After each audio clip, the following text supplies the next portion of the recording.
ونحن بعد الشكوى لله تبارك وتعالى نريد أن نشكو إلى الشعب الليبي بأكمله باستهداف مؤسساتهم الدينية، فإنهم يعلمون أن دار الإفتاء ليست لها كتائب عسكرية.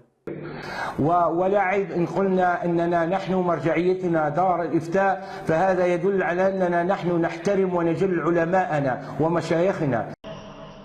يا كذبة، اتقوا الله في المسلمين، دمرتم الأمة وخالفتم بين قلوب أبنائها وصيرتموها إلى الحزبية البغيضة سياسية ودينية،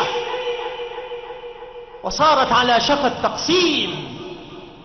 ولا يغرنك ما تراه من ظاهر قد يسر، لأنك تعمى فلا تنفذ عين بصيرتك إلى ما وراءه مما يضر.